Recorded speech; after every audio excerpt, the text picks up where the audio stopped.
Welcome back to the Doomsday Clock, where today we will be discussing the 2021 series, Loki Season One. My name is Eric, and I'm as always joined by my co-host, Jack. Hello, I'm Jack. Loki. So our relationship with this show is really funny, and actually really timely considering where we're both at right now, but just with like personal travel and stuff. So when this show came out, you had basically dropped off the MCU. You watched WandaVision, did not watch Falcon and Winter Soldier. You watched the first episode. And then I was like, hey, you should watch Loki. And you were like, I don't know. And I was like, well, give the first episode a shot on the plane. You're about to get on like an insane flight. I was about to say, I was going to Hawaii, so that was a long-ass flight. Yeah, you're going to Hawaii. And did you watch the whole thing on that flight then? Only the first two episodes were out. Okay, only the first two episodes were out. Okay. And I mean, the first episode sells you on the show immediately. Yeah, I was lost in the sauce like pretty right away. I was won over. But kind of poetically, I was flying back from Orlando, Florida, to watch, and I watched this show on the plane back. I watched the entire show on one flight. It was a long flight, not as long as some of your flights, but it was a long flight. Mm-hmm. And I have a slight story with this. So the night before I took the flight, both me and my partner downloaded the show off of Disney Plus. You know, like you did, like the download for offline, all that kind of stuff. I downloaded it on my iPad and I downloaded it on my phone as a backup, just in case. And so then I get on the flight, you know, I put my iPad into airplane mode and I click on the Disney Plus app and it tells me to log in. And so I cannot watch it on my iPad. So you had to watch it. You had to watch it on your phone. So I had to watch it on my phone, which I don't love doing already. I don't like watching movies and TV on my phone already. Let me just throw this out here. About 2 months ago now, I traveled to Chicago for a concert, and I tried to watch something. I think Daredevil. Daredevil was coming out at that point. Born Again was. And I tried to watch that on the plane. I was behind. And once again, the Disney Plus app would not let me access my downloads because it said I was offline, so I could not access my downloads. Mm-hmm. That's so dumb. That's so dumb. Can I just say, this is Disney is probably the largest media company in the world, and for some reason, the Disney Plus app sucks balls. Why did you log me out in the genuinely like 16 hours in between me downloading Loki on my iPad and me opening my iPad on a plane? Yeah, I don't know if it's just me either, but the Disney Plus app is always like takes forever to load, whether it's like on my TV or like on my iPad.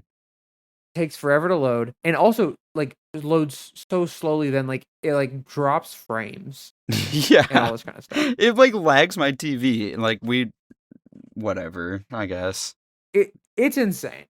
That being said, they do got Loki.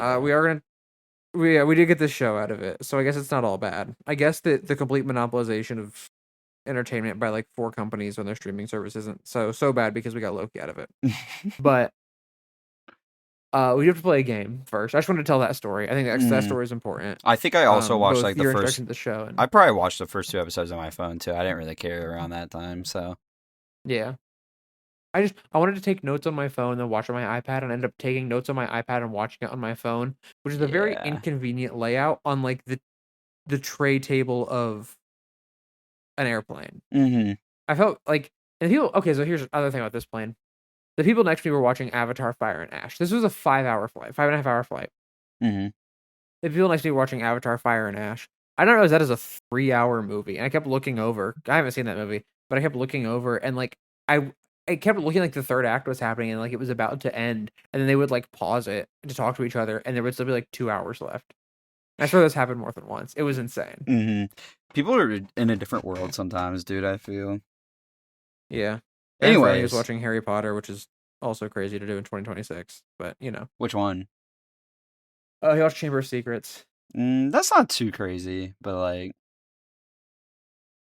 it's not great. Anyways.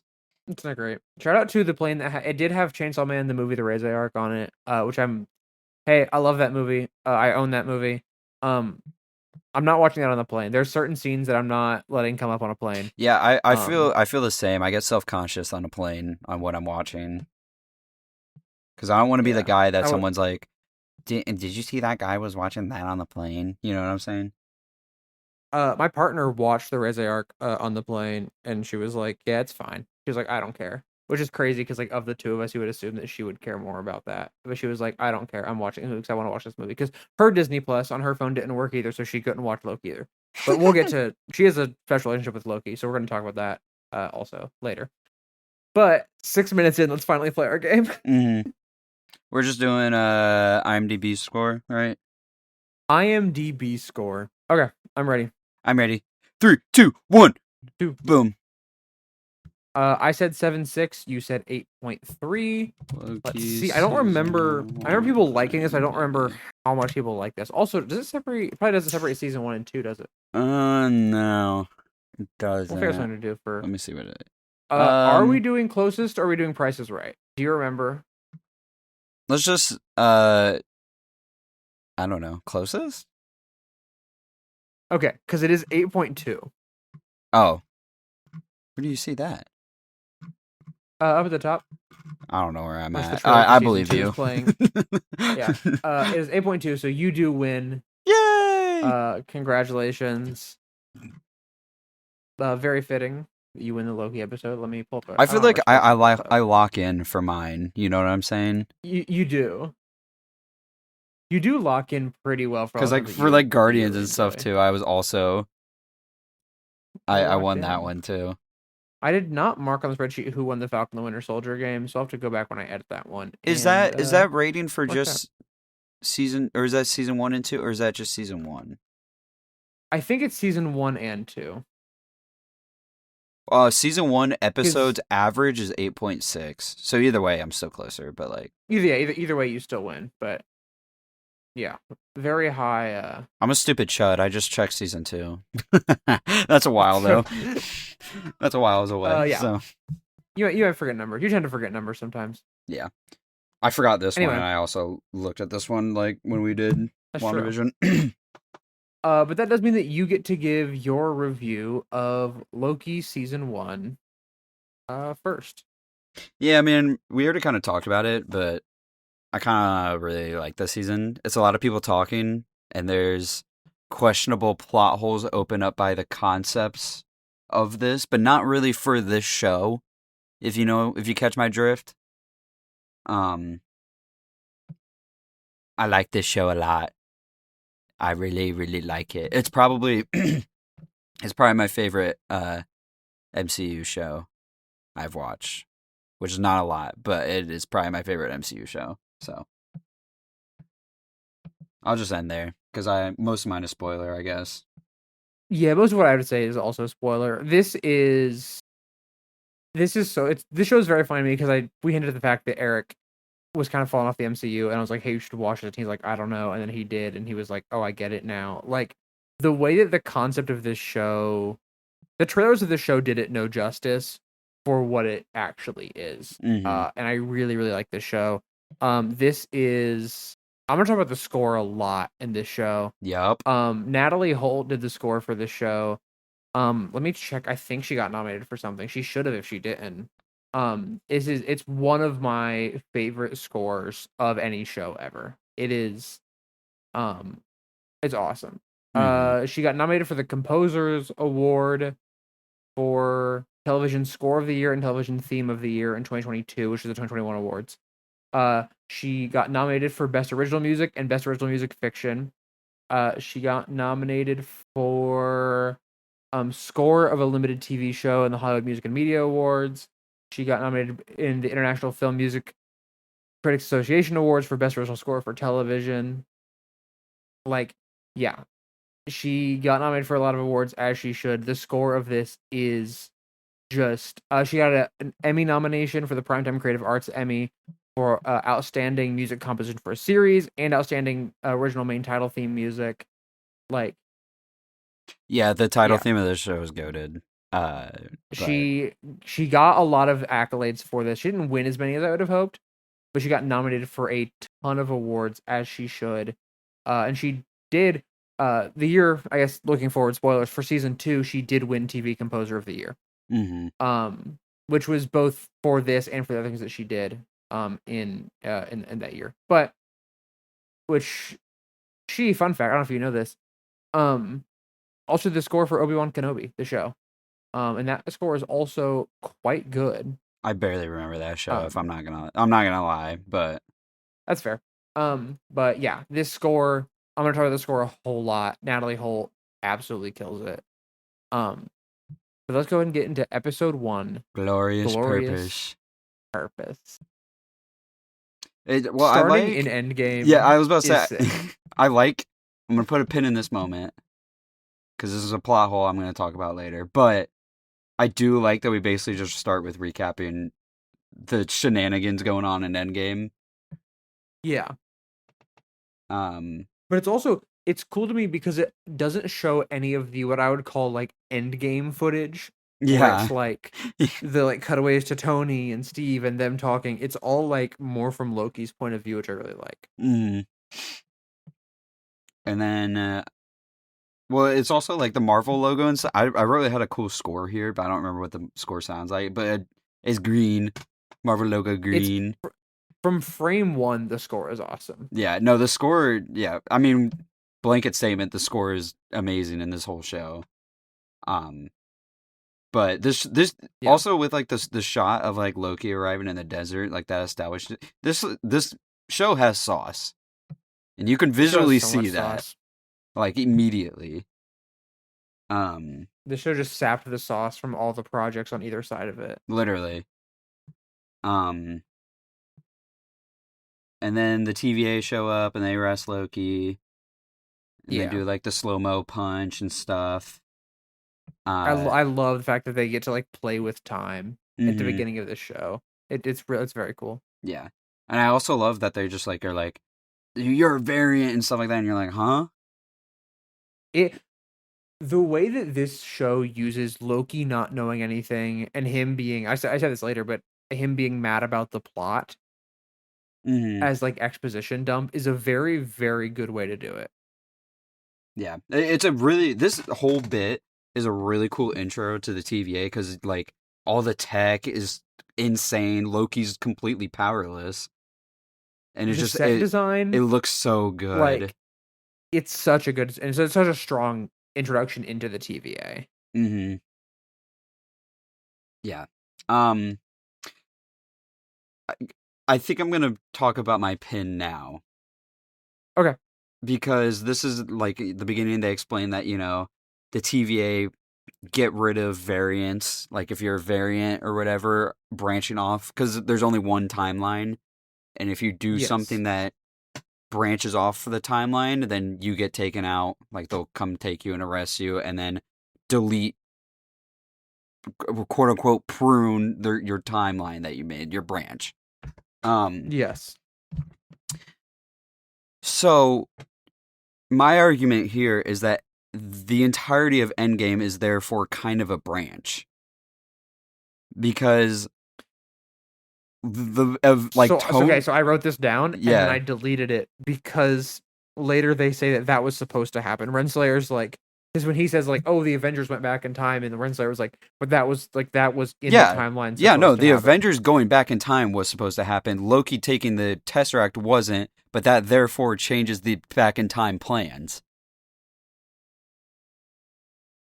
You do raise a good point. Yeah, how is he escaping? Not supposed to happen. But I think later we're in full spoilers for the entire show. By the way, just because we Yes. said episode 1 is, I mean, we're in full spoilers for the entire show. We are in full spoilers. Later, He Who Remains says that he planned out Loki and Sylvie getting to him. Yes. So though the TVA doesn't think that he was supposed to get there and like take it and he's a variant, He Who Remains was like, no, he is, and like this whole thing's supposed to happen. Yeah, no, I see that. But like I also just don't get how then the Endgame crew aren't variants at the same time because they only like Tony and Steve only do what they do in 2012, go further back in time because Loki takes the Tesseract. And that doesn't change that much, but it does make Steve see Peggy again. And therefore But I think he might not have even went back to Peggy, to drop off the because he wouldn't have had to drop off the Tesseract. the defense of the show is that though the TVA didn't like that was all in the sacred time, they were supposed to do all of that But then because Loki even shouldn't be a no because variant. no, Loki escaping and being a variant is on the sacred timeline, even if but the TVA can't know that because there's the sacred timeline parentheses real, which is like what He Who Remains does, and then there's the sacred timeline that the TVA knows, and they don't know that Loki leaving a sacred timeline, but for him it is because he wanted Loki and Sylvie to get to him. But the sacred timeline is all happening at the exact same time. You know what I'm saying? Yeah. So are we going off?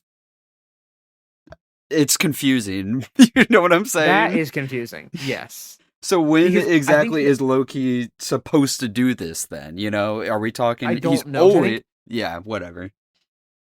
Because the issue is that I think the Endgame kind of proposes a multiversal theory of time travel, and then Loki goes, "There is no multiverse right now," so that is like a very weird. Yeah, thing. I fear the TVA and what they do to the multiverse kind of makes Endgame look really dumb, but it already was. So, yep. And that's not a slight. Like this is like not really a slight to this show. It's just how it affects other media, you know? Yeah. Because it works out on this show fine. And no, I really like that idea, but I'm not gonna lie. It's always been a thought to me that the Endgame people should be considered variants as well, because Loki is one. I'm willing. Again, that's not a dig at this show because I like this show. Yeah. Oh no, I get what you're saying. It is our job to. I say job. It is our task here to figure all this out.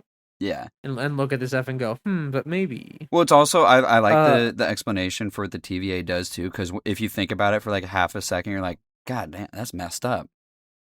Yeah. Y'all cooking. I love a secret society / organization that, if you think about it for more than half a second, is deeply evil. Mm-hmm. Yeah. Speaking of that, hey, you remember when I ran a D&D campaign a year before this show came out with genuinely almost the exact same premise of Loki and the TVA? Yeah. That was wild. Loki intro goated. Okay, before that, the stick that erases people. Okay. Then, yeah. Then, Natalie Holt, congratulations on making the best score in the MCU. I know that I glazed Ludwig up until this moment, and I've glazed Giacchino, and I glazed Alan Silvestri. The children have had their time. Now it's a real man's turn. That man being Natalie Holt. Mm-hmm. It is time for peak to arrive. I wrote down like every episode how much I love the score. It's all the synth. I think it's a theremin. I was about to say there's a lot of strings. I feel like too in this show, and there's some horns, and it's like mixed with the synth.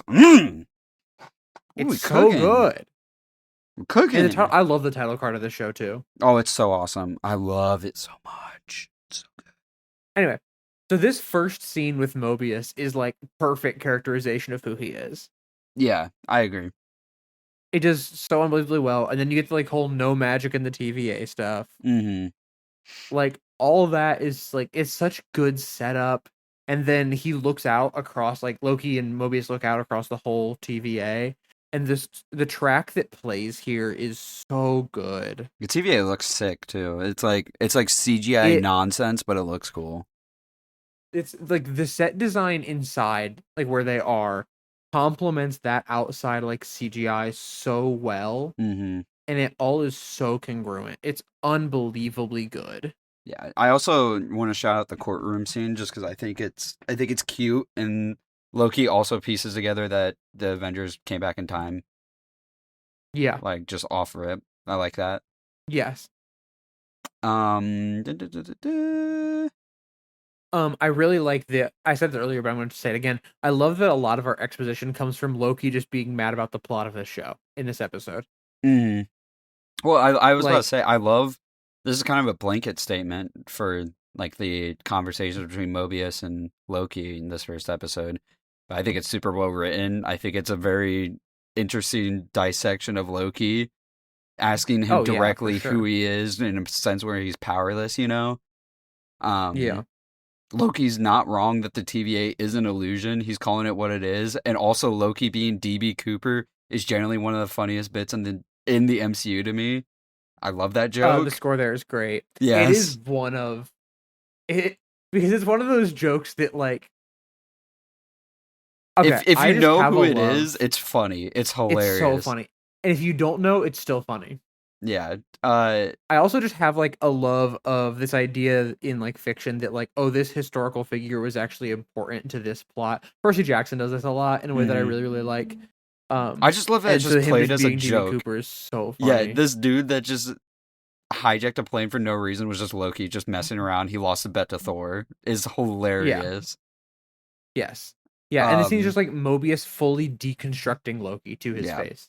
yeah. That's awesome. And that's pretty much what the whole episode is. It's just Loki looking at himself as a person and be like, damn. And he's looking at the scenario he's stuck in and he's like, well, these two are not compatible. It's in a way a very good parallel to Thor 1 Mhm. of like the deconstruction of Thor.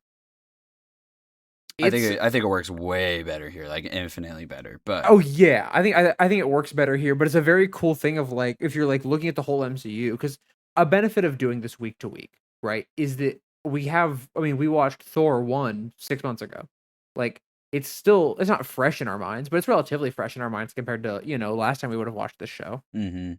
And so looking at it and going, putting Loki in this fish out of water, deconstruction, powerless, who are you plot is a very cool thing to do when it just happened to Thor. Yeah, and I think it's also like infinitely more interesting with Loki right now because this dude literally just came from New York. He was just ripping out eyeballs like Yeah. literally This like is 12 2020, hours ago. 2012. Yeah, Yeah. this is 2012 Loki.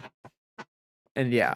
And then like And Mobius is rage baiting the whole time. Loki's like, "I'll kill you." Mobius goes, "What? Like you did your mother?" Damn, yeah, dude. Damn. I love that Mobius just like has no fear of Loki this entire show. Yeah. It like he's like, "No, I've been like because Mobius is like, "No, I've been following you. I've been studying you, not you, but a version of you. I'm not scared of you at this point." Mhm. And then Loki escapes. He gets out you of this little you could viewing see thing. him reaching for Mobius's pocket too to steal the thing. I like that. It's a nice little touch. Yeah, it's cool. Um And he finds the drawer of Infinity Stones. just being paperweights. It's awesome. It's so awesome, and like I think this is the first moment where like you kind of see him break a little bit on the Mhm. inside. It's a very shout out to Tom Hiddleston's performance and through this entire show it's incredible. We'll talk about it more in a little bit. But this scene here where Casey just has all the Infinity Stones, just paperweights, and he's like, Loki's entire plan relied on having two Infinity Stones to maybe take over New York. And this guy just like there's a soul stone in there. Like he just Yeah. casually has all of these stones It's just sitting around. it's mind breaking like revelations, to him. Yeah. And it's really It's cool. awesome. I And then the the score here score. is Oh my so god, it's so good. good. We said it at the same time too. It's so good. And then Is this when he goes, "This is the greatest power in the universe"? Like he yeah, really like realizes the yeah. TVA. Yeah. Mhm. Yeah, and then he goes And back then to the room that he was in and watches his life in front of him so he can speedrun his he character watches development. the Loki greatest hits He compilation. watches his own neck get snapped and then he's like, "Damn, I kind of suck." Watching your own death has to be horrifying. Mhm. Yeah. Especially as like a semi-immortal god. Yeah. Yeah, And then I like love that this is like an excuse for him to speedrun being a decent person. yeah, and like be like a more interesting character. Mhm. And And then you then get yeah. and then he like deconstructs himself Mhm. like out He loud. says he doesn't like to hurt people, which Yeah. is a question that was asked to him like throughout the whole episode. Yeah.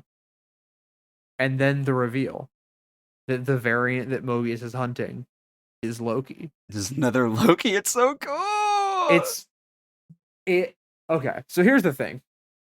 When this show was announced, the question on everyone's mind is why do we care about a show about 2012 escaped Loki from Endgame? Literally. Like just why do we care? The show being called just Loki because it's about both this Loki and the Loki they're hunting. It turns out to be Sylvie, but at this point, the Loki they're hunting. and then also all of the other Lokis that show up is so good. Because Mm-hmm. like there's a very real time it's just called like the TVA or some like variant on that, but calling it Loki because it's like no, he's the main character here. This isn't about the TVA. This isn't like a Monster of the Week TVA hunting show. There's character work to do here with Loki, Mm-hmm. and making him hunt himself is so cool. And then we go back to 1858 and we get the Sephiroth shot Yeah, of him with the walking through lamp. the flames. Yeah. Oh, And then the ending theme. it's so fire. Oh my It's so gosh. I fire. believe this is Loki Green theme. I believe Mm-hmm. that's what this track is. We've talked about the score 4 or 5 times in the first Yeah, episode, guys. we gotta chill. We gotta just shout it out and chill on it. It to tell you how good this score is, they released the track TVA as a single Mm-hmm. before the whole sound, because how Disney Plus does their soundtracks is they do them in batches. So like episodes 1 through 3 gets a soundtrack, episodes 3 through 6 has a soundtrack.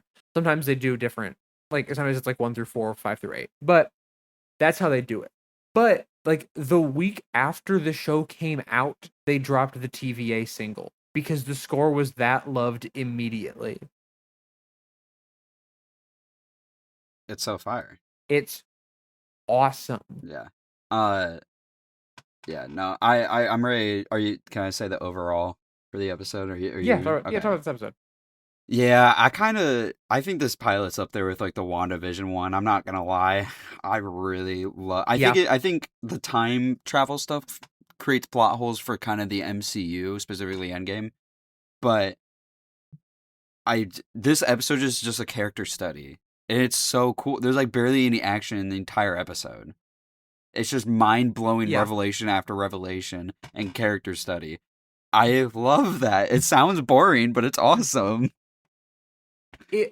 It's like when you, because the thing is, I think on paper this show, you're like, oh, it's a character study of Loki, and you're like, okay, and then you put it in the context of what it is, and it's really, really good. This Mm-hmm. episode is so unbelievably solid, and there's like a long take that's really good in here. The whole like introduction to the TVA sequence, like it just grabs you with this like mystery of what the TVA is and what like this world that Loki is stepping into is, that's so powerful that the god magic doesn't work here. Like it's Mm-hmm. so intriguing from the It's so start. cool. I love this. I love the setting of the show. But anyways, episode 2, the variant. Starting out with holding out for a hero. Action scene. Hell yeah. Holding out for a hero needle drop is insane. Hell yeah, dude. And then the transition from that into the intro Mm-hmm. is great. Yeah. And then I really like the opening fight scene is also pretty good. I think all the fight scenes in this show are pretty good. yeah. I think some of them needed a little bit like I mean it's got like the MCU camera work, you know, where we're like shaking a little bit too much. It's fine. I think especially in the latter half of the show, it gets better. You know what I mean? Yeah, I would agree. But yeah, and then we get Loki mansplaining because of course. I do like this show immediately answers, well, why don't you just go in time to right before the attack? And Moby says, like, the timeline's too unstable, we can't. I love that the show immediately gives you an answer for that and it gives you an answer by Loki asking the question that the audience is already asking. Mm-hmm. Well, that's a very good way of Well, it doing also that. kind of is like, well, once you're out of the timeline, you can kind of jump in wherever, and like if you jump back out and then jump in right at the point you went in, it doesn't work like that. You know, you're not gonna see yourself. And then also Loki asks Miss Minutes, "Are you a recording or are you alive?" And that's funny. I like that joke. Yeah. He does that mansplain. I love him like defending his variant. It's so funny. Well, yeah, Like, the because he's gonna ego. glaze himself. It's a Loki. And then we get to see the reset happen, which is so cool because you only see it like teased in the first episode. Then we get to like actually see what happens on a reset. Yeah. I love too that Loki just like lies a lot early on too, where because he's like trying to get to the timekeepers quicker, and then Mobius is like, no, he's actually lying. Yeah, like Loki's always trying to convince Mobius that he's like 10 steps ahead, and he just never buys it. Yeah. He's like, no, you're not, man. You're just not. Mm-hmm. And then we get And Loki then research arc. the set design, man. It's so good. It's so cool. Also, I love that they're set like how much in these first episodes they set up it like they're always the variant is always stealing the reset charges. Mm-hmm. That's so fun. Yeah. Um. And Loki, in his research, he has the same questions that we do about the TVA. Yeah. Like when did it And start and then everything, and yeah. who founded it? We get to use. I'm talking about the score again. Uh, Natalie Holt uses a clock ticking in this score in such a fun way, where it's like it like comes in for a second while like time is passing in the show. Mm-hmm. And that's such a cool way to do it. And Yeah. then he gets to do a Stranger Things explanation. Yeah. Well, I think it's also hard that he has to read about the absolute destruction of his home just on a blank, like on a piece of paper. That's insane. He had he had to watch it happen on tape earlier, and now he has to read about it. Yeah. And then but I mean, it leads to him. I like that he like develops his apocalypse theory, and then he convinces Mobius to test it with him. Dude, I love him solving it. I love I that, like, love of that, and course like he the solves it because it's Pompeii, him. yeah, and like the Pompeii scene too, where he's like Yeah. completely right and just like trolling everybody. Yeah. And Mobius is like, oh my gosh, he's right. And I also love that he's like, what, would I like betray you? And Mobius goes, you literally did today. And he goes, Mm-hmm. well, I'd never do it again. He's And like that's he's to like, me, you'll stab me in the back. He's like, that's such a boring way of betrayal. yeah. He's like, you done it 100 times. He goes, well, I'd never do it again. Mm-hmm. And I think that's a fun parallel to Thor saying, well, he's never fought me twice. Yeah, Like, they're brothers. Yeah, I love Mobius and Loki as a duo kind of early on too, because they low key I mean they disagree on like a Yeah. fundamental level for a while. Yeah. Cuz like Because Loki's all Loki's about always free questioning will. the TVA. Yeah. Well, Loki's He's like like, this doesn't they're seem like right. I guess they're not fundamentally different because Loki is also like free will is a curse, and then he kind of backtracks that later, and so does Mobius. But Yeah. it's the way they go about it. Mm-hmm. So Yeah, for sure. Like they're at odds, but in a way that isn't like they're arguing in circles, but every time they do argue in circles, it's a new circle they're creating. yeah, I think when they bicker, they're funny because they both have clapbacks. They have clapbacks to the Yeah. clapbacks, and it's awesome. The writing is just very strong. And we get Chekhov's jet skis as well. Yep. I also like that they're able to like find a very likely hiding spot for the variant just based off like the apocalypses and stuff, you know? Yeah. And the gum. Which Yeah. there's a really good score when the gum shows up for some reason. There's also an I insanely don't good score when like they go to the supermarket in the rain. Dude, as they enter Alabama, it's so good. Being in the middle of a very deadly apocalypse and everything, it's so cool. I love B-15. There's a different we're mentioning B-15. I think Mhm. she's very good in the show. I Both agree. the actress and the writing on her. It's the first time she's coming up. She does like this dramatic explanation of what like a big box store is. Mm-hmm. And I'm like, I was laughing. I'm like, this is so funny because she's like, it's a store. It has aisles, and in those aisles are products. And it's like, yeah, they don't know these things. And like, as we get more and more reveals about like the nature of like all the hunters and the TVA and stuff, it's just so funny that like, yeah, they have to explain everything because these people don't know anything. Yeah. Also, Roxxon mention. Mm-hmm. This is a supermarket owned by the Roxxon Corporation. That's cool. And And then also here, the score is like as overpowering as the storm is. yeah. Is what I wrote down. Mm-hmm. Like it's so good. And then B-15 gets possessed. Yup. I love that the other Loki variant is talking to our Loki through bodies. Like the body snatcher. Yeah. It's hard.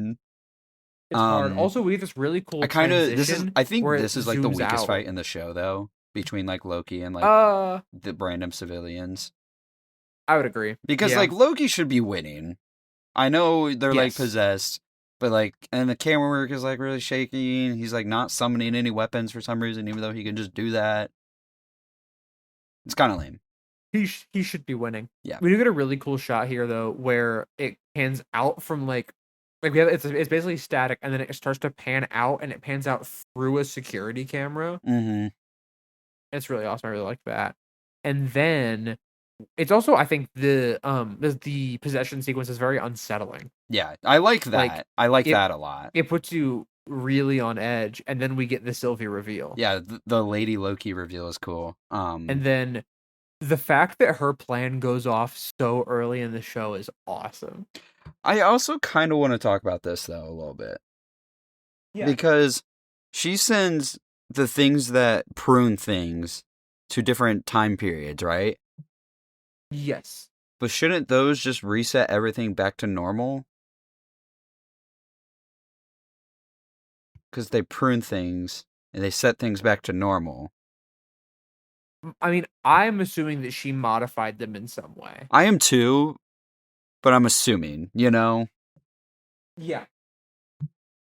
I like For the sure. idea. I like the idea a lot. Bombing the sacred timeline Yeah. is a cool as hell line. But you're kind of sending the things that reset things back to normal back in time. You know? Like, Yeah. I don't know, man. I'm It's gonna a let's cool just idea of like luring everyone away. yeah, no, I like that. I really do like that. I really like the concept here though. So Yeah. and then the red lights in the store like going off once like the storm gets worse and her plan goes off and stuff. Yep. And then her walking through the door and Loki just standing there and you can't tell if he's gonna do it for a minute. It's so And good. Mobius yelling at him as he's running down the aisle. It's And then you get to cut to credits again. it's so cool. I love the ending to this episode. I love so much that her plan goes off so early in the show because I feel like a worse show milks them trying to find out her plan for like 3 episodes and it doesn't happen until halfway through the show or something. Mm-hmm. But this show, it's like, oh no, the plan's going off, it's happening. Like, Yeah. because that's not the show's not about that. The show's about something different. So the plan is happening now. The show is about people talking. Yeah, So positive. positively. That's what I put in my letterbox review. I said this is my favorite wacky adventure about people talking. Yeah, it's awesome. But yeah, anyways, then we go to episode 3, Lamentis. I Lamentis. wrote, oh shit, what is blessing my ears right now? But I mean that could It's just an be said awesome for needle the, drop opening. yeah, you know, I love the needle drop here. And I like that Lady Loki inserts herself into people's memories to like interrogate them It's and like get them it's to a little talk. scary. It's really scary and it's also really cool. It's so I love Sylvie just being like, yeah, and how many people are guarding the timekeepers, by the way? Yeah. And then Sylvie gets to the TVA and she doesn't know her magic doesn't work there. That's such a good that's so sick because like the writers could have just been like, and she just like doesn't use her magic. She just fights them like normal. Mm-hmm. But instead it's like, oh no, her magic doesn't work and she doesn't know. Because like she doesn't know everything about the TVA, and that's awesome. Yeah. Yeah. And then we get the little kerfuffle in the TVA between Sylvie, Loki, like some of the guards Yep. or whatever. And then We they get Sylvie's gender dysphoria when mm-hmm. Loki calls her Loki, and she goes, "Do not call me that." Mm-hmm. And then they go bye-bye Yep. to Lamentis. And it's We go to Lamentis. we love that the battery just runs out. It's so funny. It's really funny. Um No more batteries. Yeah, I also really like that Sylvie, like as a character, is just like even more untrustworthy and like untrustable Loki from the first episode. Yes. I like that a lot. Yeah. It gives the whole show a really good dynamic. Mm-hmm. And like I love her immediately trying to enchant him. Yeah, I know, but Loki tricks don't work on Loki. Try again, ho. Try again. This moon is gorgeous. Yes, dude. I know it's like a purple filter all over this this moon, but like I don't even care. It looks so good. I love how it looks so much. Mm-hmm. I love that they have like a whole like philosophical discussion in a similar way to Mobius and Loki, but it's almost like Loki is more on Mobius's side now. Yeah. He's not around Mobius, and that's fun to me. Because he's also like, I feel like he's like relived his life, you know, like he's getting this is like a second chance and stuff, whatever. But and then they try to be devils to an old lady, which is funny because they get shot. Loki turns into that lady's husband. Yeah, and I like that Sylvie is way more I want to fight people, and Loki's like I want to trick people. Yeah. It's like it shows how different their like upbringings were and that kind of stuff. Class commentary in my sci-fi show about Loki and time travel. Dude, I know. What? I know. I looked when I saw we were on IMDb. I saw this is like the lowest rated episode. I kind of really love this train scene, like a lot. The train scene is really, really. This good. is. I'm not gonna lie. This is like probably my favorite scene in the whole show. I'm not gonna lie. That's at least in this season, because in this season, yeah. I just think it's so like earnestly written. It's funny. It's really cute. The earnestness of this show, yeah. I like that they're both willing to like learn about each other because they're Lokis and they're the same person, but they're so different that they're basically different people. Bisexual Loki. Bisexual Loki. Is he Loki like the gender fluid Loki? Yeah, is he like the first LGBT main character in the show or in the MCU? I believe he's the first openly LGBTQ character in the MCU that is not one of the directors of the movie. Yeah, I love that their discussion. I love that they're just like they're talking about like their mom and stuff like that, what they remember from Asgard. It's so well written. Why is this episode not loved?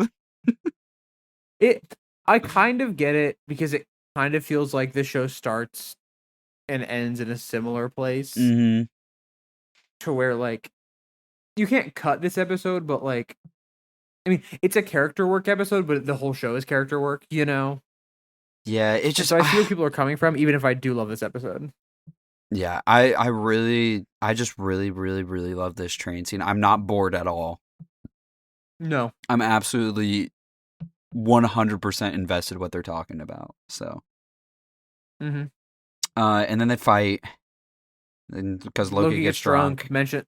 We get another. Yep. And then we have a fight scene that's fine. It's fine, and Sylvie uses her crown as a weapon. That's cool, but then they get yeeted off the train. I like that. Oh no, our temp pad, it's broken. I do like how much their plans have to change in this episode too. It makes it feel more dynamic. It makes it feel more dynamic, and it's like, yeah, Loki's a planner. Yeah. Like that's what we've seen consistently from him in every movie that he's in. Is he has a plan, and he has plans upon plans. And it feels weird. Like next episode when he is out of a plan, he doesn't know what to do. Yeah. But anyways, then Sylvie just soft drops that the TVA employees are all variants. Dude, it's the way that it's just immediately glossed over because of everything else that's happening is so it's because like it's such a big reveal and like you clock it in your brain, but you don't really clock it until later when Loki brings it back up. Because so much other stuff is happening. Yeah. And then we go to I love the plan to hijack the Ark. Yeah, I was about to say I like that because they're like, well, the Ark never had us. Fair point. Yeah, and then the whole city set piece is awesome. I think the long take is really impressive and it looks cool. It is funny that they just go in a circle. And a small one at that. Like, they go into a bar, come back out, and then the Ark explodes in front of them. Yes. It is kind of funny. Also, that moment of them, like the Ark exploding in front of them is such a, like, okay, what are they going to do? Like, it's so well done of, like... It is, the immediate, like, despair you feel when, like, with them. Because you're like, holy shit, what do they do? And he just stands there in shock, and she walks off. And then it ends. Cut to black. Insane. And it just ends. And we don't get green theme.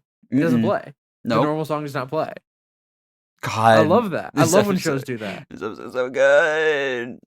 It's just them talking. It's a really good episode. It's just literally them talking.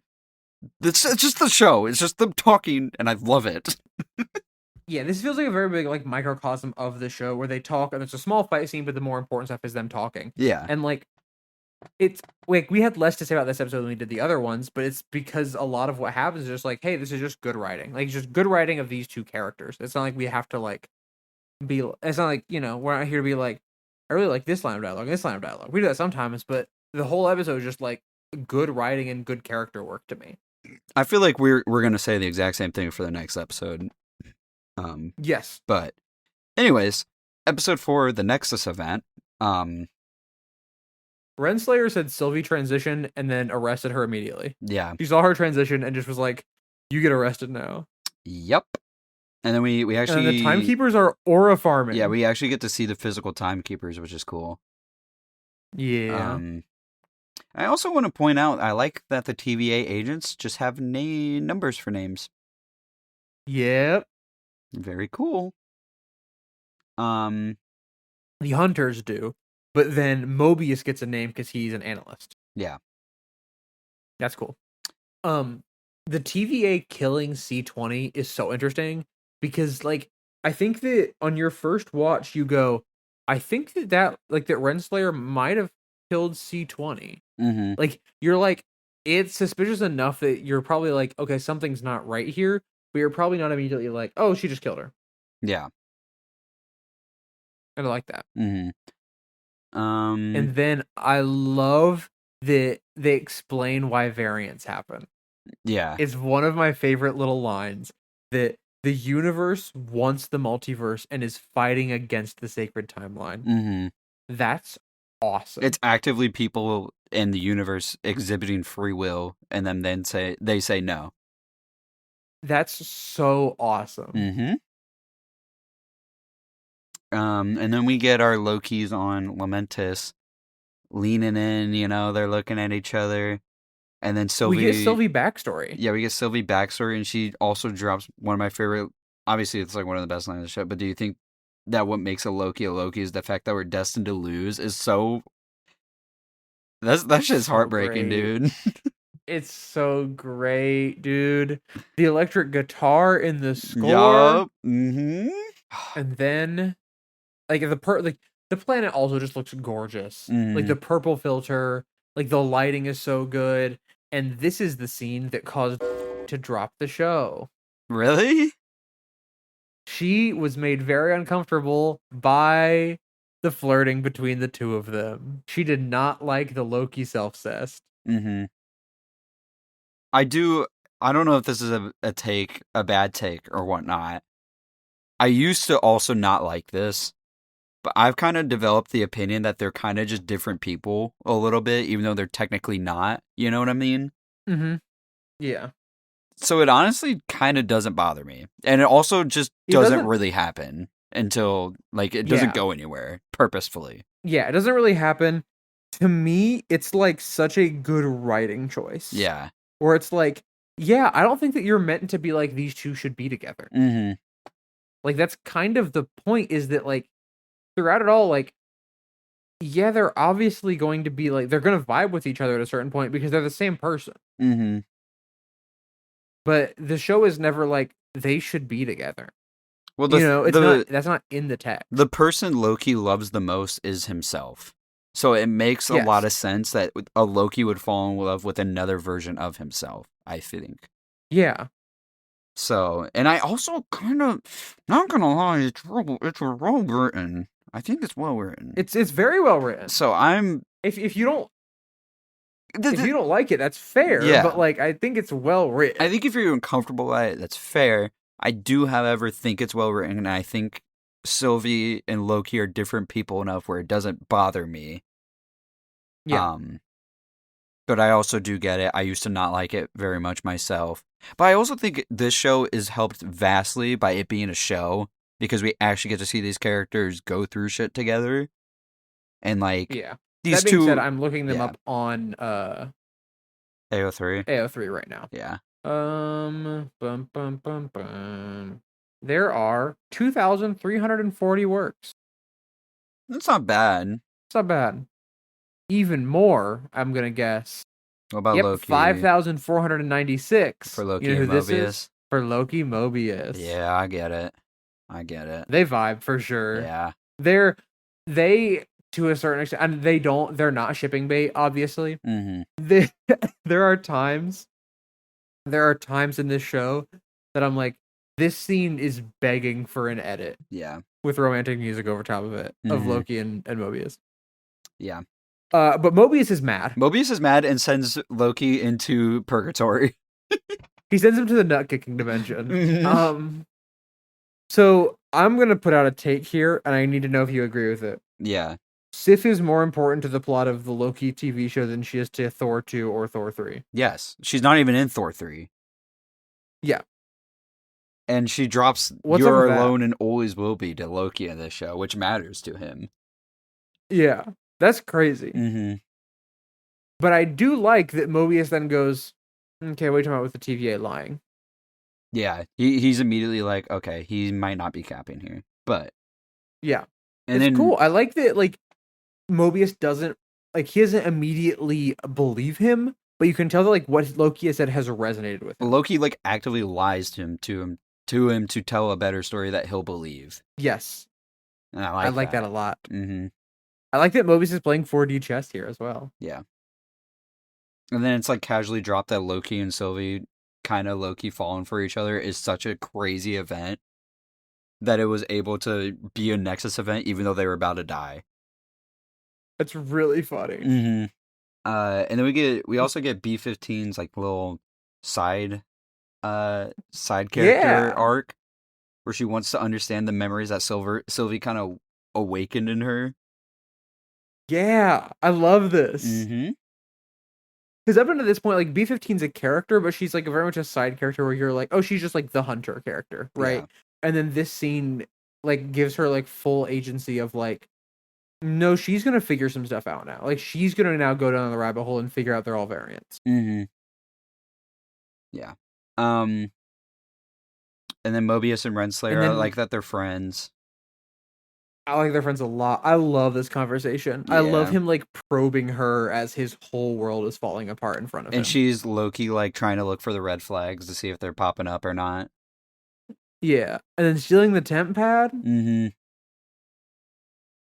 My goat. And I really like that B-15 takes Sylvie back to Roxcourt so that she can see her memories again. Because she has to get her in a place where she can use her magic. Mm-hmm. It's so sick. And then Mobius learns the truth. Yeah, and then he gets pruned. Mobius's last stand, like, especially with it not being the second to last episode, like it's episode 4, you're like, oh my gosh. Like, this is like really because we don't know what pruning does. Yeah. And you're like, oh my gosh. Yeah. It just like happened. And I also just got pruned. I like that Mobius is like tells Loki that he can be good because like the entire show he's been telling him he's a villain. Yeah, and now he's like, you can be good. Mm-hmm. I do really love their dynamic and their relationship. Yeah. I understand this ship. I 100% understand. Oh, I see it. I see it 1,000,000%. I 100% see it. Renslayer takes Sylvie and Loki into the elevator, and Sylvie goes, "What was my Nexus event?" And she just goes, "I don't remember." That's so cruel. It's so evil. I think she's lying. She is, because she remembers Sylvie. Like, you don't just remember Sylvie and not the Nexus event. Yeah, I think she 100% is lying. It's rude. And then, dude, the Timekeeper set is so good. Mm-hmm. B-15, so, like, B-15 comes in clutch, too, and, like... Yep. And then the reveal that they are automatons, robot, is so good. The score's popping off, and it's just... The score is popping off, and then Loki gets pruned. This had me pogging so hard. I know it's 2026, but I was pogging so hard the first time I saw it. It's so great, dude. It's such a good moment, because it's just... Because I like what it does for, like, Mobius getting pruned earlier. Because it goes, okay, well, if Loki got pruned, then, like, Mobius is okay, too, right? And, like, you get answers next episode, obviously. But, like, it's so cool. And it's so out of nowhere, too. Yeah, I like that this episode also gets the post-credits of him waking up to seeing his variants staring at him. Yep. I missed this post-credit scene and got really confused. You need it, dude. It's, like, necessary. You do need it. This episode's freaking awesome, dude. Yeah. I love it. All right. Episode 5, Journey into Mystery. Episode 5. This opening sequence is beautiful. Yeah. I with like the turning camera. It's so cool. Yeah, like the rotating camera, and then you end up in the void. I love how the void looks in this show. Yeah, I like how it's just like a It landscape. looks It feels empty too. Like it does not feel like there's many survivors. the way that it feels both empty and also just full of random stuff Yeah, is so good. yeah. Um, I And then this is where also I missed a post credit scene. yeah, yeah. I like that kind of Renslayer. I like that she's as confused as to who's at the top as everybody else, but she's going about finding the answers in a dictatorial fascist way. I'll just say that. In fascist way, yeah. Yeah. It's cool that she's like, oh, I've been deceived. All right, well, how can I still stay on top? Mm-hmm. Like that's so sick. Yeah. It's such a good character moment. I think look, I love character redemptions. A worse show would have had her be like, I'm on your side now, Sylvie. But like she's like, no, I'm doubling down. Yeah. Yeah. And I love that. Um, Kid Loki gets to Aura Farm. he does. I killed Thor is a crazy line. It is. I love that it gets its moment of like, and you're gagged now, right? Yeah. That's fun. I really like that Sylvie's so easily able to tell that Renslayer's lying about their like time Yeah. craft to get into the void or whatever. Also, Miss Minutes shows back up. She hasn't been in a couple episodes. Yeah, she shows up and she's being sneaky as always. Yep, and Sylvia immediately just goes, so you're lying. Prune myself. And then she prunes herself. Love that. That's such a good Queen. moment. Queen. And then she is not like other Lokis. No, she's not. She's special. I love that Loki's like, I want to kill Eliath. Yeah. And they're like, sure, man. Go for it, I guess, if you want to die. I also I like this episode is basically just Loki shenanigans because it's all the variants in one place. Yeah. I like old Loki's got my favorite story because I just like that he only got caught because he missed Thor. Yeah, it's really sweet. Yeah, then Loki's like, actually, I'm gonna go kill Eliath, BRB, and then he runs into President Loki. Yeah. And then Loki betrays Loki, and then Loki betrays Loki. But old Loki... then a rock version of the green theme is playing. And that's awesome. And then old Loki clutches up for Kid Loki, Alligator Loki, and Loki, and they leave the Loki lair. Yes. And then Mobius saves Sylvie Loki. Loki lair. Yeah. I love the detail that classic Loki, whenever he does magic, he does it with like an old-timey flourish. Yeah. Well, his fit tough, too. It's his fit tough. Mm. Not Aboleth. Aboleth is a Star Wars thing. Eliath is the smoke that erases people, by the way. I know! I was gonna say it, too! We got the stick that erases people with the smoke that erases people. It's awesome. I like... They put B-15 in time prison. Yeah. Free B-15, bruh. She did nothing wrong. Yeah. You know what were you saying? I just kind of like that Eliath is just like this insane force that a Loki can't really like it is suicide for a Loki to try and go fight that thing like head on. Yeah. And Loki's a god. Yeah. That's cool. Mobius drops banger after banger, he says, it's never too late to change. And then he says you throw a rock out here, you hit a Loki. Yeah. I forget who says it, but somebody it was B-15. B-15 says to Renslayer, you only want it. She needs it. Yup. She's hungry. And then we get the little flirting scene between Loki and Sylvie with the blanket.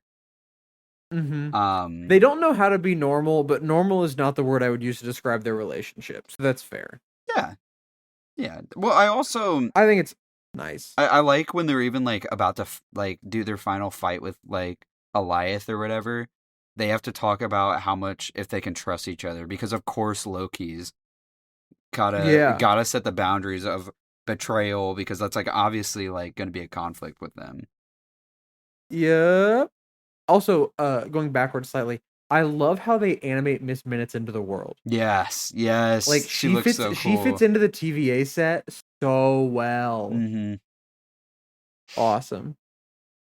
And then Mobius. I was just like, It's No, just an extended quiet scene between Loki and Sylvie though, and it's so nice. it is. I really like it. I kind of like the Loki It's and Sylvie good. stuff now. I've turned on it. I like it a lot now. It's pretty good. And then they go and like go to get ready to fight Eliath, and then they trust Mobius Yep. to take the temp pad, which is their only guaranteed way out. Mobius leaving, that's a really good scene. And then I also really like that Sylvie tries to hand Loki the temp pad. Mm-hmm. Like, it's such a good character moment to show that, like, oh no, 2 episodes ago, the only reason that she didn't kill him is because he had the temp pad. Yeah. And now she's handing him one willingly. It's a good moment. Yeah. The score for Mobius and Loki saying goodbye is popping off for some reason, but I mean that's like the whole show. Oh my gosh. Dude, Natalie Holt. Yeah. Thank you for your contribution. And then they're low-key about to get cooked. They're about to get cooked. Dude, I'll talk about the score here. Yeah, and then old Loki spawning in Asgard too is so fire. It's so sick. Okay. The score here when they're like charging Eliath is just like the bass horns playing like the riff, like the bum bum bum bum is really good. And then Loki just to cause a distraction, and oh my gosh, Natalie, let the other composers get up. It's so unbelievably good. And then you get big ol' classic Loki illusion. Mm-hmm. Like, this scene is just so awesome to look at. Like, you're just sitting here and you're just like, this looks so sick. They start enchanting, which we didn't even mention how cool it is earlier when she, like, for half a second enchants Eliath. Mm-hmm. But, like, then you get this scene of Loki and Sylvie enchanting Eliath, and that visually looks sick.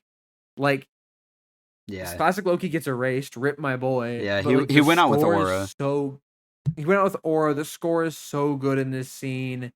It's just so awesome to look at. Yeah, I also I know Eliath is just CGI monster fight, and they're just like holding their hands out and be like, "We can do this together," you know. But as a concept, Yeah. I like it. I see the vision. I like that our characters are facing this insanely powerful threat that they're completely outmatched for. So they have to play It erases smart. things. Yeah, they gotta play smart and they gotta make sacrifices and stuff against the thing that just erased things and people. And then they finally enchant it, and then that's where the episode ends with them walking into the end game. Yeah. I think this episode might be the weakest of the season in my opinion, but I think it's just because, like I said, even though I get Eliath, I think it's like the weakest conflict of each episode. Yeah. To me, this is the weakest episode because one of them has to be. Yeah, that's kind of what I'm getting at too. Like, I think this is a very good episode of the show still. Yeah. Like, I enjoy it a lot. I really like the quiet moment between Sylvie and Loki. I like Mobius leaving. It has one of my favorite score moments. Mm-hmm. I think that all of the other Lokis, President Loki betraying Worthy Loki, I think it's what he is, or Mighty Loki. And then all of the other ones betraying President Loki is so funny. Mm-hmm. And then he gets his hand bitten off by an alligator. Yeah, this episode's funny. It's a funny episode. I think it's to call it the worst episode of the season is probably true, but it's still like an incredibly solid episode. Yeah, I just think it's because the threat of Eliath is equivalent to gun that erases people because it's just cloud that erases people. Yeah. So I think just every threat in every episode has been like more interesting than that. That's fair, for sure. But anyways, then we get to episode 6, For All Time, Always. And now we got. Hey, did the cool thing where it's a quote from the show. I was about to say we gotta talk about the title episode or the names of the episodes. Yeah. Glorious Purpose, awesome. Glorious Purpose, Peak. The Variant. I like the name The Variant. Yeah, it's very on the nose, but it's perfect for that episode. Mm-hmm. Lamentis is just kind of cool. I also like Lamentis because you get kind of the root word of like lament, and like you get a lot of like very sad laments in here, where Loki talks about his mother and stuff. Yeah, that's good. The Nexus. I think event. the Nexus event is the weakest title of them. Yeah, just because it's a little basic. But yeah, Journey into Mystery is awesome. I would title it, but I love Journey into Mystery. And then For All Time. There's a very real. There's a world where they call episode 5 the Void, Mm-hmm. but I like Journey into Mystery so much more than like the Void. Yeah. I think For All Time Always is the best one, but obvious. Yes. Obvious is obvious. Let me pull up the season 2 titles, and I'll tell you if it's. I'm now curious about the season 2 episode titles. I just want to know the finale one. I know the first one's Ouroboros. Bum, bum, bum, bum. Oh, it's also called Glorious Purpose. It starts and ends That's with awesome. Glorious Purpose. That's Aura. That's so awesome. Anyways, Because I was like, I thought it was called Glorious Purpose, but the first episode is, so it can't be. that's a really Anyway, cool touch. I never noticed that before. the opening of this It's so cool. episode It's so cool. I love it.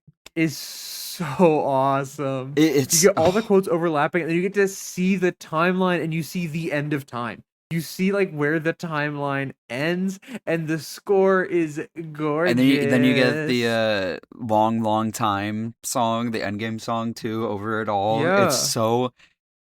This is like hands down the best like Marvel Studios opening. You know. Yes, 100%. I would agree.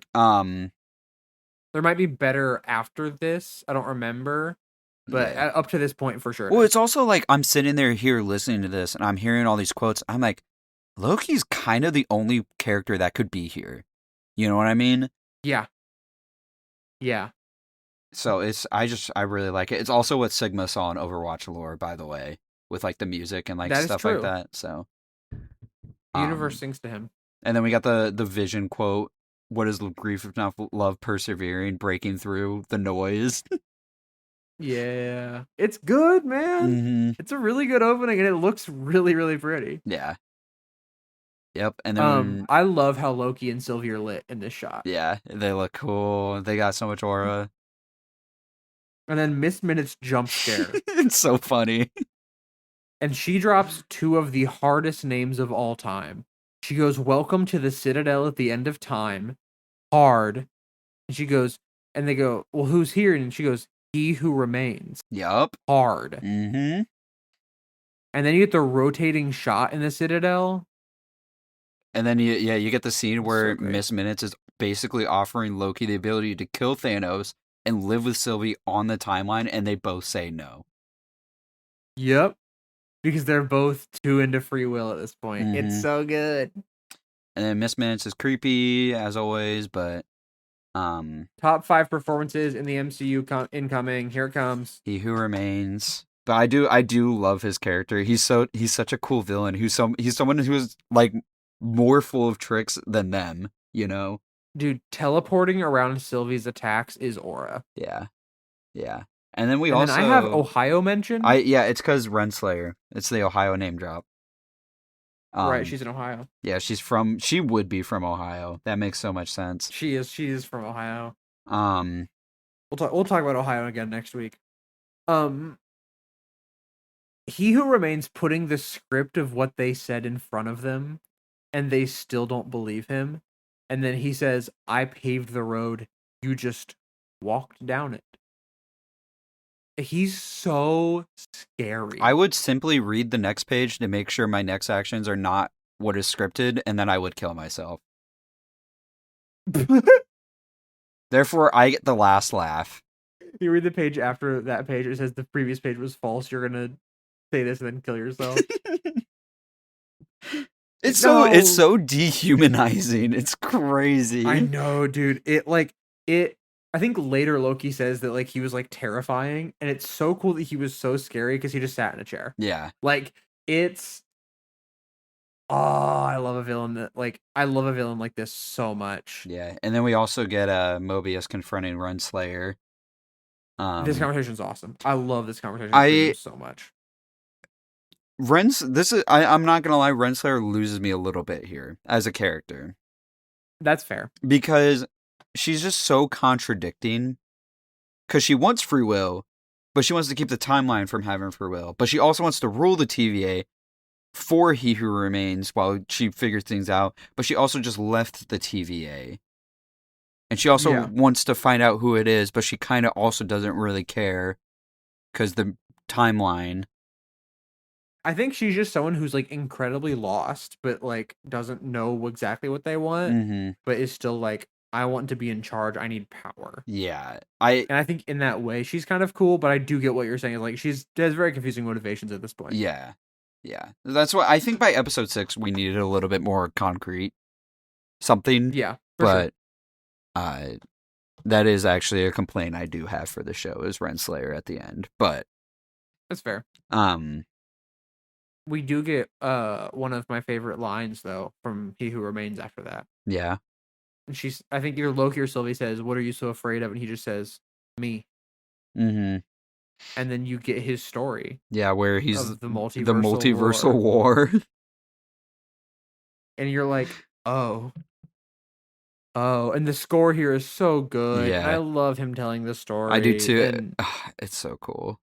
It's so there's cool. a little bit of ADR here, and I wonder so bad what was changed, Yeah. I or if it was just like also not a clean enough read. I But do love the performance here because he gets like aggressive when he's talking about weaponizing Goliath and ending the multiversal yeah, war.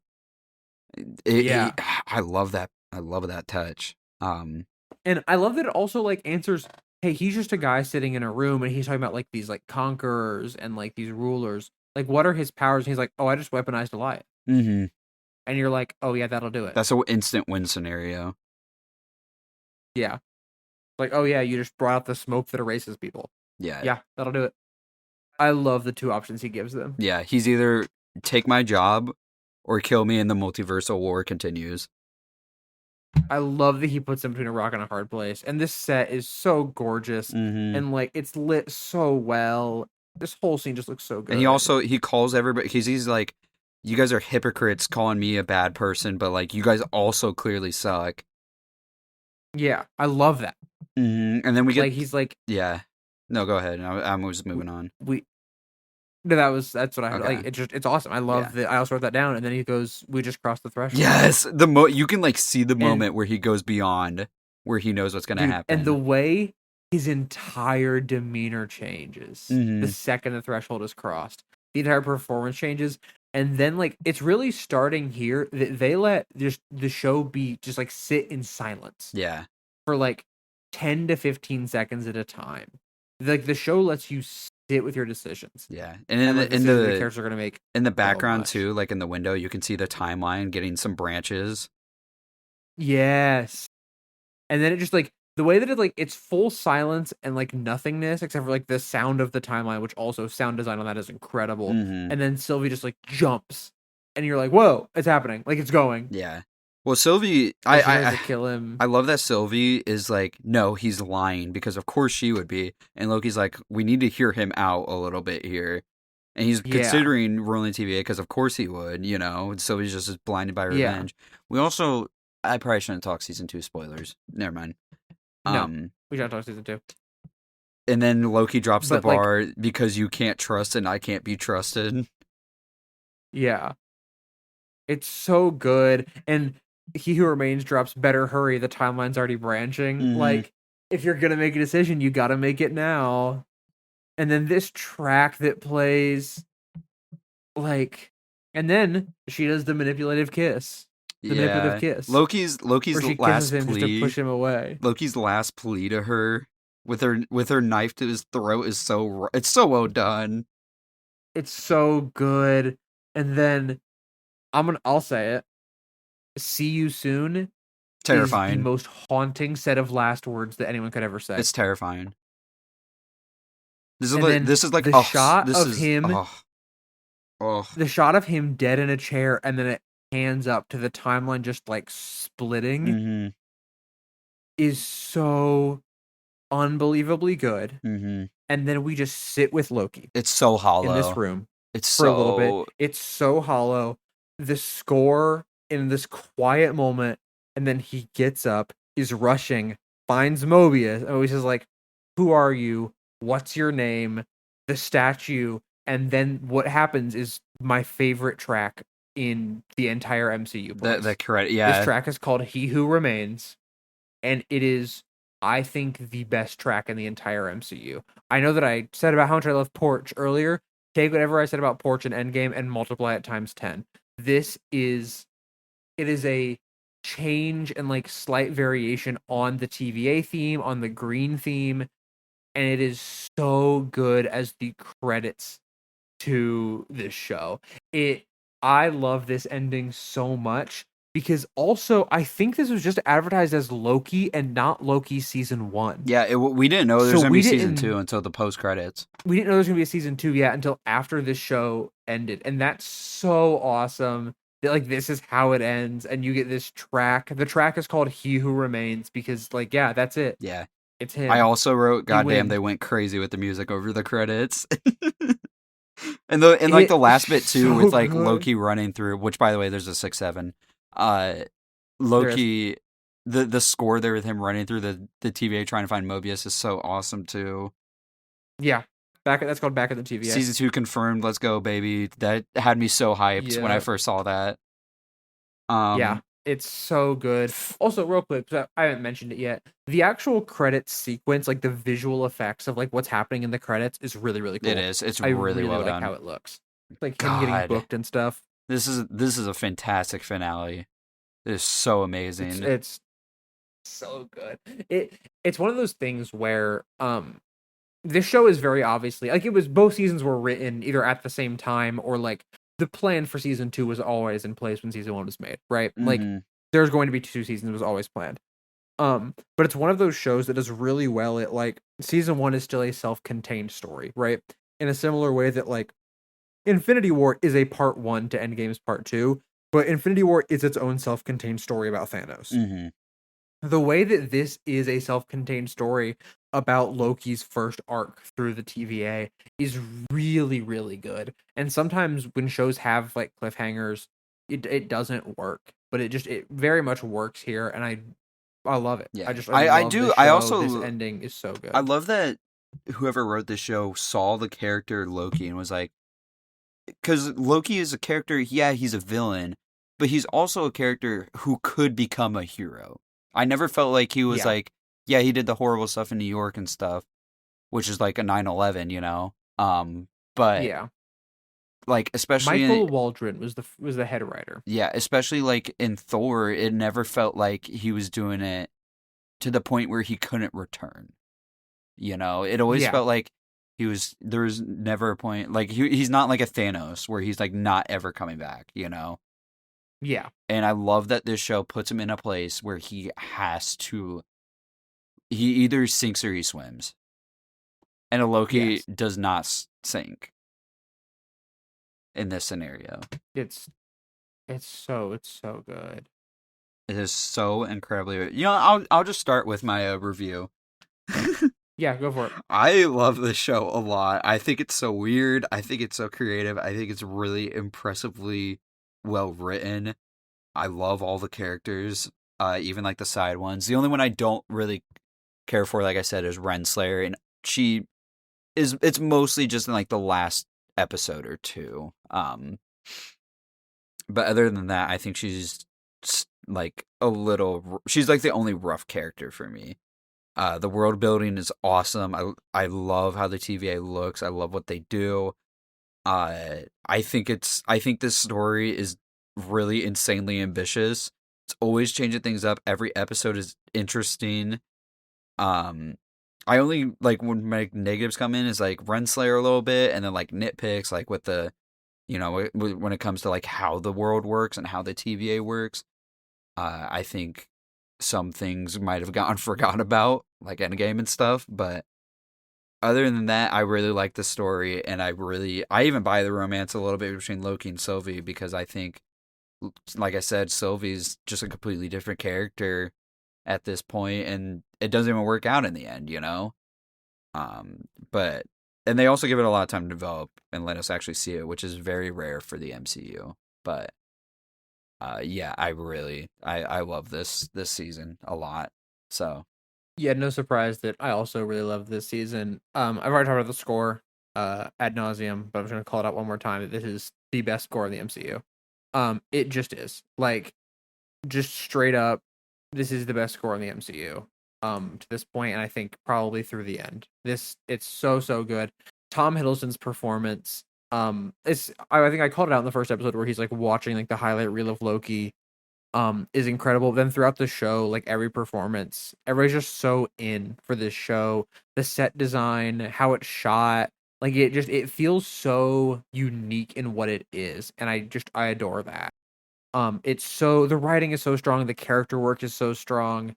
Um, Even the like title cards popping up that are like the same as like the Endgame ones, they work well here with like the aesthetic of like the kind of retro futurism of the TVA, and like it's very sick. I really really like this show. I really like what it does. I like what like the ramifications that it has going forward in the MCU. Like it's just I remember finishing season 1 and being like, "Oh my gosh, I need season 2 now." Like it's so good. I need it right now. It's very rare that you get a show that I can tell a friend of mine to watch the first episode of and I know that they will immediately fall in love with it. Like getting trying to convince Eric, no, you gotta watch episode 1. At least like just give episode 1 a shot. You know?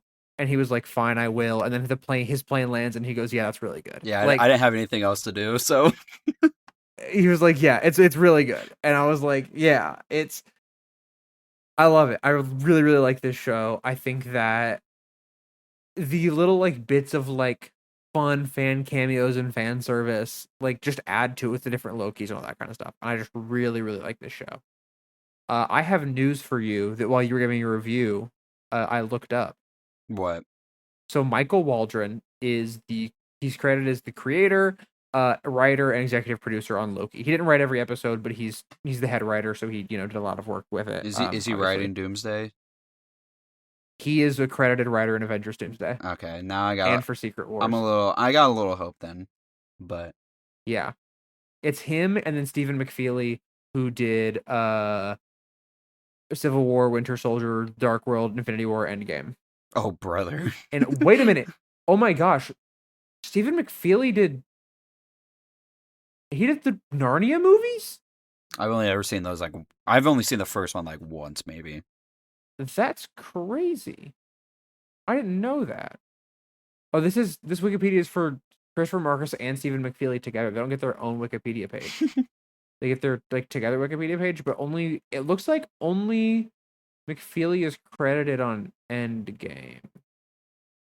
That's cute. But maybe they're both. Yeah, Doomsday is McFeely only. Yeah,